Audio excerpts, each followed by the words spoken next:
Hello दोस्तों, ये है झांसी के किला और इसमें झांसी की रानी का शो चलता है। उनकी पूरी बायोग्राफी दिखाई जाती है और ये झांसी के किले की दीवारों पर ही दिखाई जाती है। तो चलिए आप देखिए इसे पूरा और एंजॉय करिए।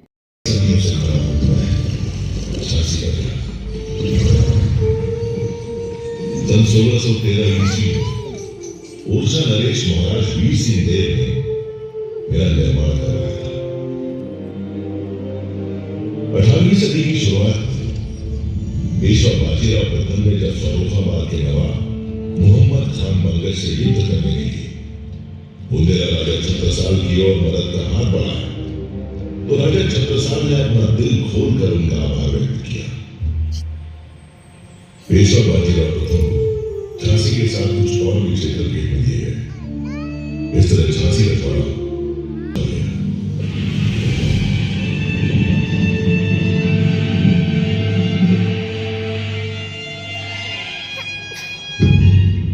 सदी की समाप्ति के बाद झांसी की सूबेदारी का जिम्मा नेवालकर को सौंपा गया। इसी वंश ने भारत के मुकुट में मोल लिया था, जिसकी अद्वितीय चमक पर जिसकी कहानी का सबसे महत्वपूर्ण अध्याय बनी झांसी की रानी लक्ष्मीबाई। भारत के प्रथम स्वतंत्रता संग्राम की कार्टून चल रहा है, कार्टून उसमें डॉगी भी आएगा, सब आएंगे। में प्रतिष्ठित भाई भी दिख रहा है, उनकी पत्नी भागीरथी ने एक कन्या को जन्म दिया। कितने देखो बेबी उसके अंदर, देखो पिता ने नाम रखा मणिकर्णिका। देखो सबकी चहेती बेबी मणिकर्णिका प्यार से मधु कहकर बुलाती। देखो ये भी यहाँ पे बेबी। और पेशवा बाजीराव द्वितीय छबीली कहकर बुलाते थे। हाँ मम्मा, चंदा जी की मृत्यु प्राप्ति के लिए काम देखो कितना प्यारा वो है घर, है घर। नटखट मासूम मणिकर्णिका सबकी चहेती थी। हाँ लेकिन कमाल है, वह नहीं खेलती थी लट्टू या गिट्टी से, उसे तो लगाव था काशी की संस्कृति और मिट्टी से। उसे प्रेम नहीं था एकांत, तो मैदान में खेलती थी बर्छी, ढाल, कृपाण और कटारी से। ज्ञान लेने के लिए नहीं जाती थी इस पर या उस पर, उसकी शिक्षिकाएं थी उस पर। किसे पता था इस छबीली मनु का रिश्ता झांसी से जुड़ने वाला है। गणेश मंदिर में 19 मई 1842 के शुभ दिन पर नेवालकर के महाराज गंगाधर राव से उनका विवाह हुआ और मेरे आंगन में जब उनका प्रवेश हुआ तो लगा मानो साक्षात लक्ष्मी का आगमन हुआ। काशी की मणिकर्णिका को झांसी ने नया नाम दिया, लक्ष्मीबाई। अपने नए नाम लक्ष्मीबाई के साथ वह झांसी के लिए लक्ष्मी बनकर आई थी। राज्य में वैभव आई थी। विवाह के हर्षोल्लास के बीच ईस्ट इंडिया कंपनी की हुकूमत ने महाराज गंगाधर राव को आधिकारिक तौर पर झांसी का राजा स्वीकार किया। उन्हें सभी प्रशासनिक अधिकार प्रदान कर दिए गए। ऐसा करने से झांसी के राजा और प्रजा दोनों को लाभ हुआ। राज्य की आमदनी में बढ़ोतरी हुई। महाराज गंगाधर राव को कड़क दृष्टि और भवानी शंकर की लोगों से सलामी दी।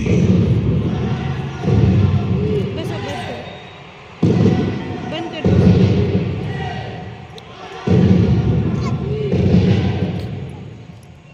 महाराज गंगाधर राव एक कुशल प्रशासक थे, काफी उदार और कला प्रेमी थे। उनकी नाट्यशाला में साहित्य, संगीत, नृत्य, नाटक की रसवर्षा होती रहती थी।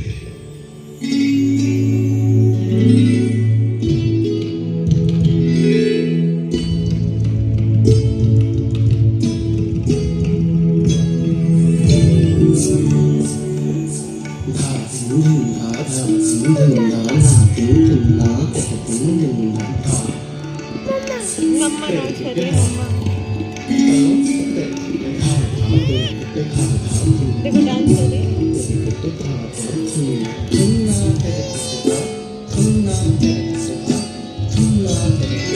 एक ओर नाट्यशाला में मधुर संगीत की स्वर लहरियां गूंजा करती थी, तो दूसरी ओर कारावास में कठोर दंड पाए हुए अपराधियों की चीख पुकार दिल दहलाती थी। झांसी की न्याय प्रणाली कुछ ऐसी थी। कि छोटे मोटे अपराधियों को भी फांसी की सजा सुना दी जाती थी। और जिस जगह आप लोग बैठे हुए हैं, ठीक यहीं वो फांसी पर था।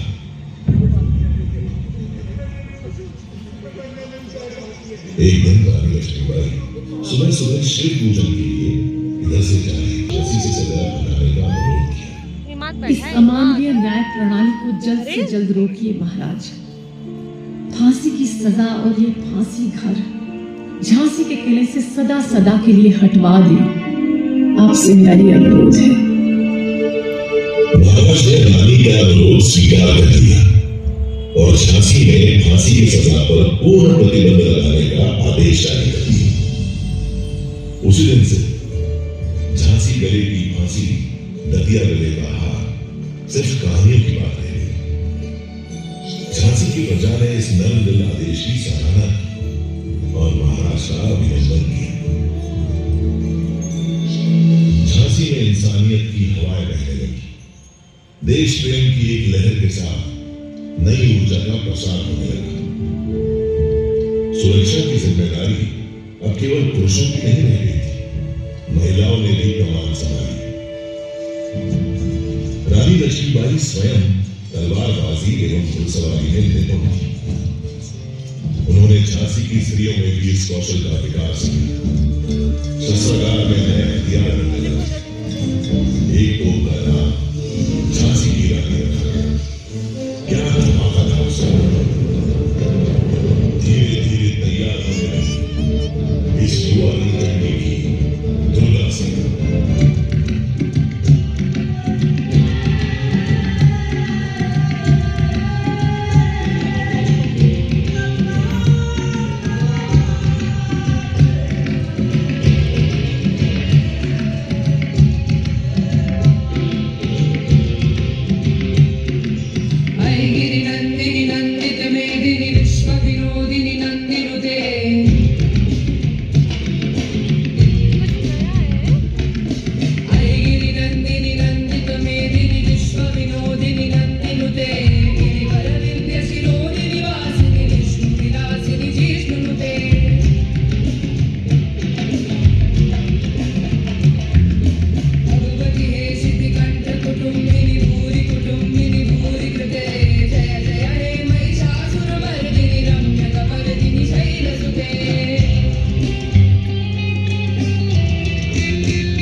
नाट्यशाला में दो कुशल नृत्यांगनाएं थी, गोटीबाई और जूही। मैंने स्वयं देखा कि कैसे नृत्य का अभ्यास छोड़कर वे रणभूमि में तलवारबाजी और घुड़सवारी के गुर सीखने लगी। देखते ही देखते रानी लक्ष्मीबाई की दुर्गा सेना झांसी की सुरक्षा करने में समर्थ हो गई। झांसी में जो लक्ष्मी बनकर आई थी, वो अब दुर्गा बनकर प्रजा के दिल पर राज करने लगी। कुछ समय बाद वो पल भी आ गया जिसका झांसी राज्य बेसब्री से इंतजार कर रहा था। रानी लक्ष्मीबाई की गोद भर गई। झांसी राज्य को उसका उत्तराधिकारी बन गया। महाराज गंगाधर के आंगन में धारियां बजी। पूरा झांसी राज्य खुशियों से सराबोर हो उठा। सामने बुरा बेबी देखो मम्मा का। झांसी के इस उत्सव को न जाने किसकी नजर लग गई। खुशियों की शहनाइयों से अचानक मातम के स्वर टूटने लगे। इस घटना से महाराज गंगाधर को गहरा समा। उनका स्वास्थ्य बिगड़ने लगा। उन्हें लाइलाज रोने घेर लिया। महाराज को झांसी के भविष्य की चिंता सताए जा रही थी। झांसी के राज सिंहासन को वारिस हो सके, इस उद्देश्य से उन्होंने अपने ही वंश के एक बालक को गोद ली। महाराज गंगाधर और रानी लक्ष्मीबाई ने इस दत्तक पुत्र का नाम रखा दामोदर राव। अभी झांसी के भविष्य की सुरक्षा दामादोल ही थी कि झांसी के वर्तमान का सूरज भी बुझ गया। असमय निधन हो गया महाराज गंगाधर राव का। रानी लक्ष्मीबाई ने किसी तरह होश संभाला। तब उन्होंने पीड़ा के आंसुओं को पोंछ एक संरक्षक के रूप में झांसी की बात को अपने हाथों में ले ली। इधर रानी लक्ष्मीबाई ने झांसी का शासन संभाला और उधर ईस्ट इंडिया कंपनी के गवर्नर जनरल लॉर्ड डलहौजी ने झांसी को हथियाने के हथकंडे शुरू कर दिए। झांसी में तैनात अपने पॉलिटिकल असिस्टेंट मेजर एलिस के जरिए रानी तक अपना फरमान पहुंचाया।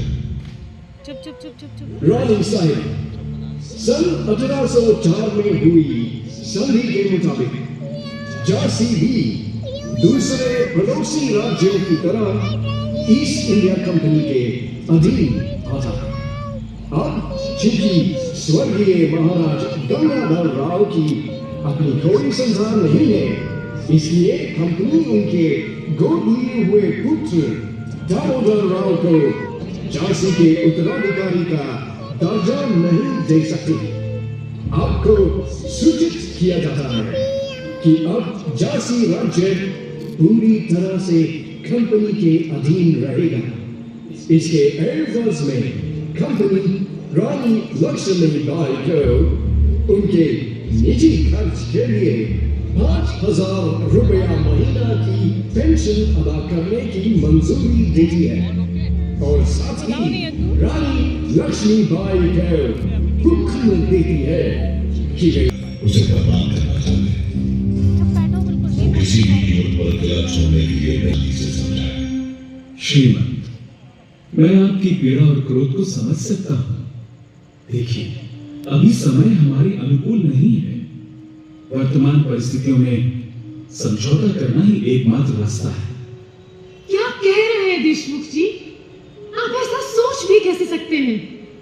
मैं इन फिरंगियों के आगे झुक जाऊं और अपनी झांसी में सौंप दूं? गलत मत समझिए श्रीमंत। अगर आप शांति से विचार करें तो ये भी हमारी एक कूटनीति होगी। अंग्रेजों की बात अभी मानकर एक तो आप स्वतंत्र रहेंगे, दूसरा उनके खिलाफ किसी भी गतिविधि में शामिल होने पर उन्हें आप पर शक भी नहीं होगा। रानी लक्ष्मीबाई ने देशमुख जी का सुझाव मान लिया। दिल पर पत्थर और मन में ढेर सारी यादें रखकर रानी ने किला छोड़कर रानी महल में रहने का फैसला किया। जाते जाते रानी ने झांसी को अपना संदेश दिया। इस किले से जाने का ये मतलब नहीं है कि मैं हार गई। असली युद्ध तो अभी बाकी है। बिठूर चाहे मुझे अपने प्राण ही क्यों न त्यागने पड़े, मैं एक दिन स्वराज की पताका जरूर फहराऊंगी। गीता में लिखा है, हतो वा प्राप्स्यसि स्वर्गम चित्वा वा भोक्ष्यसे महीम् तस्मादुत्तिष्ठ कौन्तेय युद्धाय कृत निश्चय। मुझे भी पीना है थोड़ा सा। जैसे कृष्ण भगवान ने अर्जुन को वो देखो कि युद्ध के दौरान अगर मारे जाओगे तो स्वर्ग की देखो। बात नहीं नहीं वो रंग अगर जीत हुई तो पृथ्वी पर राज्य का आनंद लोगे। सो हे कुंती पुत्र, उठो और युद्ध करो। भरतपुर की छावनी में अंग्रेजों के खिलाफ हमला बोल दिया गया।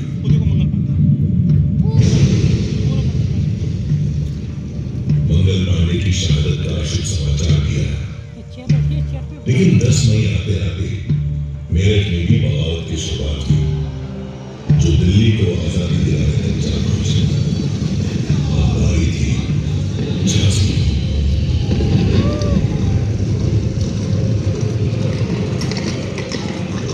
5 जून 1857 को भारतीय पैदल सेना के सिपाहियों ने स्नान फ्लोर को हमला बोल दिया, जो अंग्रेजी कंपनी का था। अंग्रेजों ने औरतों और बच्चों समेत झांसी किले में भगाया। इस समय तक विद्रोह की ज्वाला पूरे झांसी राज्य में फैल चुकी थी। 8 जून 1857 की सुबह सिपाहियों ने कैप्टन गॉर्डन को मार गिराया। मेजस्वी ने सफेद झंडा लहराकर आत्मसमर्पण कर दिया और आजाद हो गई झांसी, आजाद हो गया मैं। ध्वज बदल गया। रानी लक्ष्मीबाई उस दिन मेरे आंगन में वापस लौटी। उन्होंने प्रजा को धन्यवाद दिया।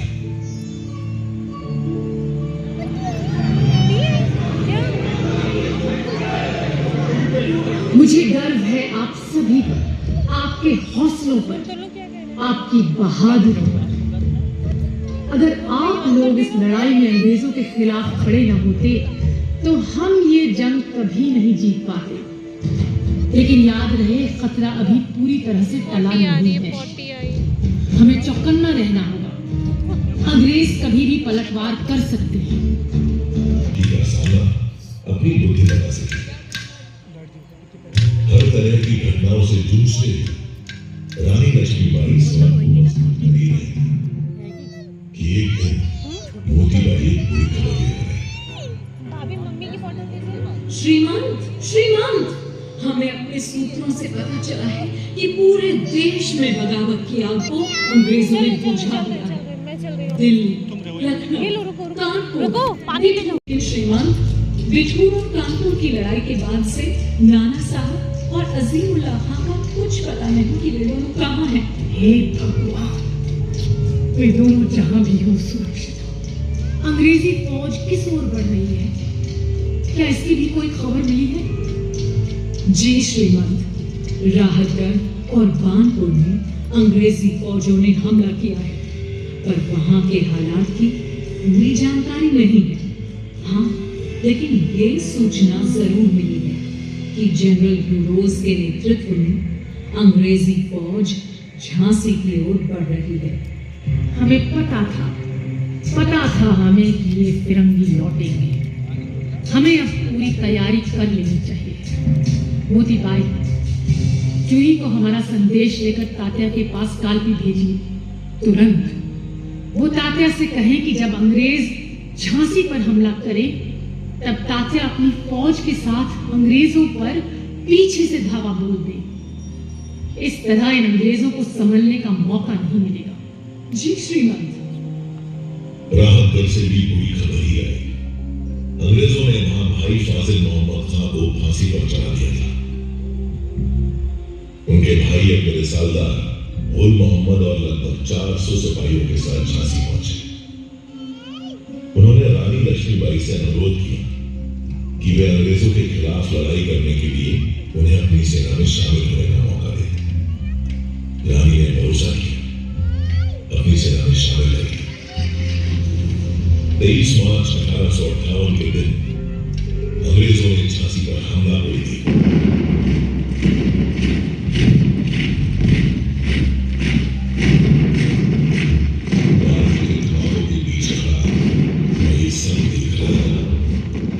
लेकिन झांसी में वफादारों की भी कोई कमी नहीं थी। फाटक पर ही अंग्रेजों पर टूट पड़े और खुदा बख्श लड़ते लड़ते उन्होंने अपने प्राणों की आहुति दी।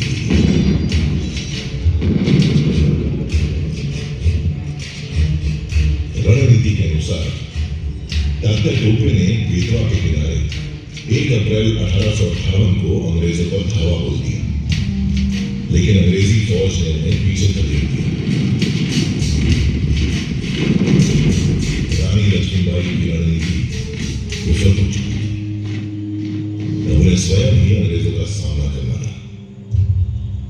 रानी लक्ष्मीबाई और उनकी सेना युद्ध के लिए तैयार थी, लेकिन विश्वासघात के लिए नहीं। लड़ाई के 9वें दिन पीर अली और दुल्हांजू ने किले का ओछा द्वार खोल दिया।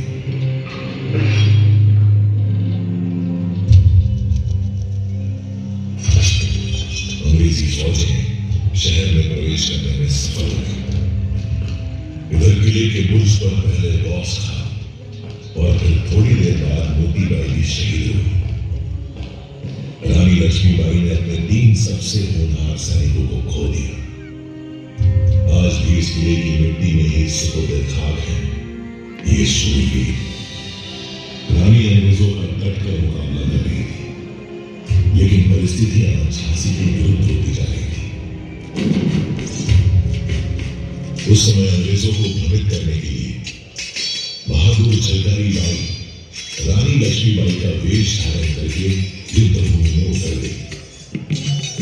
वेशभूषा के कारण झलकारी को रानी समझकर उनसे युद्ध करने लगी। झलकारी ने रानी लक्ष्मीबाई और उनके पुत्र की जान बचाने की अपने प्राणों की आहुति दी।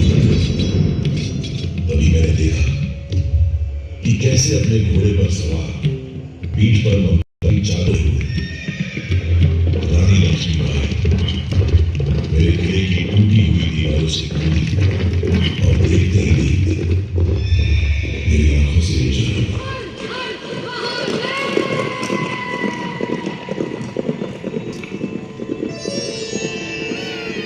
उस काली रात को मुझे झांसी से जाना पड़ा था, लेकिन मैंने प्रण लिया था कि जब तक जीवित हूं तब तक मातृभूमि की रक्षा के लिए लड़ती रहूंगी। मेरी इस लड़ाई में ग्वालियर के सैनिकों ने मेरा साथ दिया और मैंने बिना लड़े ही जीत लिया ग्वालियर का किला। ग्वालियर की जीत स्वराज के लिए सिर्फ एक कदम है। हमारी लड़ाई इन फिरंगियों से है जो हमारे देश में घुस आए हैं। हमें इन्हें अपने देश से बाहर निकालना है और स्वतंत्र भारत का जो सपना हम सब ने मिलकर देखा है उसे पूरा करना है। भारत भूमि के वीर जवानों, अब वक्त आ गया है मातृभूमि का ऋण उतारने का। तो हो जाओ तैयार अंतिम युद्ध के लिए। हर हर महादेव।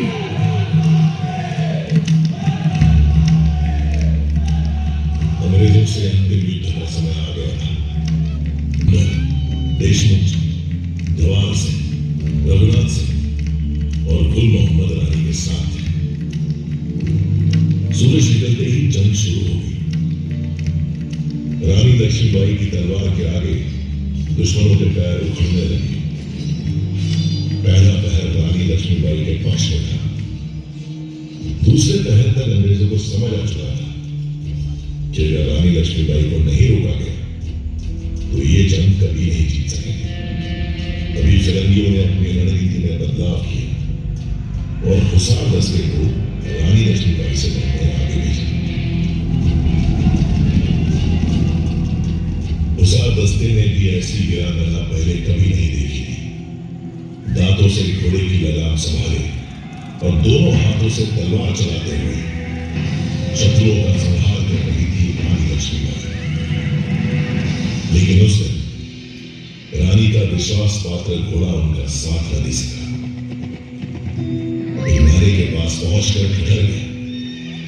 रानी को हुसार दस्ते ने घेर लिया। खटक गया समय, खटक गई दिशाएं, खटक गई थी मेरी भी सांसें। दुश्मनों से घिरी रानी आंधी प्रबंधन की तरह लड़ती रही। तभी एक घाती दरिंदे ने उनकी बस्तियों के पास तलवार सवार की। रानी चोटिल हो गई। उनके शरीर से एक एक शत्रु इस बार उनकी आंख सबकी हो गई। उन्हें ठीक से दिखाई नहीं दे रहा था। फिर भी रानी टली। हुसारों का सफाया करते हुए तभी गुल मोहम्मद और बाकी साथी रानी के पास पहुंचे। सबने देखा कि रानी नख से शिर तक मेरे मन में गूंज रहे युद्ध शुरू होने से पहले ही रानी के शब्द। आज ये युद्ध का अंतिम दिन हो सकता है। अगर मैं मर जाऊं तो तुम्हें मेरे पुत्र दामोदर की रक्षा करनी होगी। याद रहे, चाहे कुछ भी हो जाए, मेरी मौत के बाद कोई भी फिरंगी मेरे शरीर को छूने ना पाए। गुल मोहम्मद ने रानी के घोड़े की लगाम संभाली और उन्हें जंग के मैदान के दूसरी ओर बाबा गंगादास जी की कुटिया में ले गया। रानी की हालत नाजुक थी। बाबा गंगादास ने उनकी नब्ज पकड़ी तो उनकी आंखों में नमी साफ दिखाई देने लगी। हम सब जिस घड़ी की कल्पना भी नहीं कर सकते थे वो घड़ी हमारे सामने थी।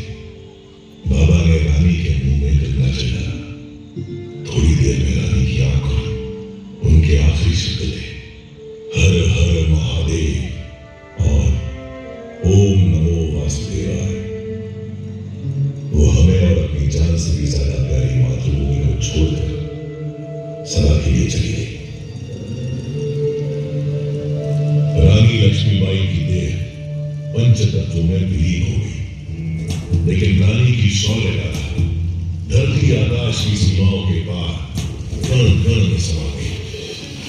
रानी की समय के बंधनों को लांघकर आज भी हमारे सामने मौजूद है। लोग कहते हैं कि उस दिन रानी मर गई थी, लेकिन मैं जानता हूं उस दिन रानी लक्ष्मीबाई युगों युगों तक अमर हो गई थी, सदैव वीरता की मिसाल बनकर जी रही थी।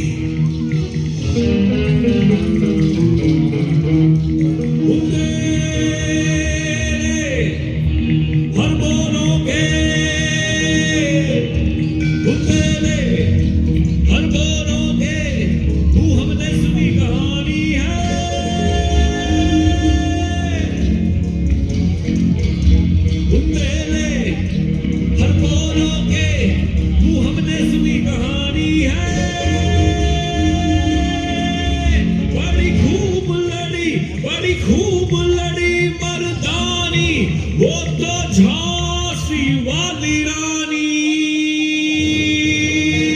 है, झांसी वाली रानी है।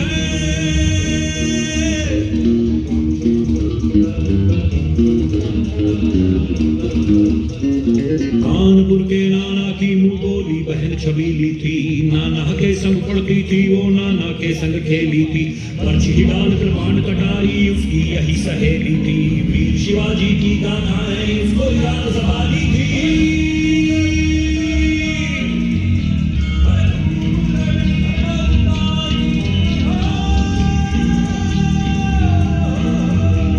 उम्र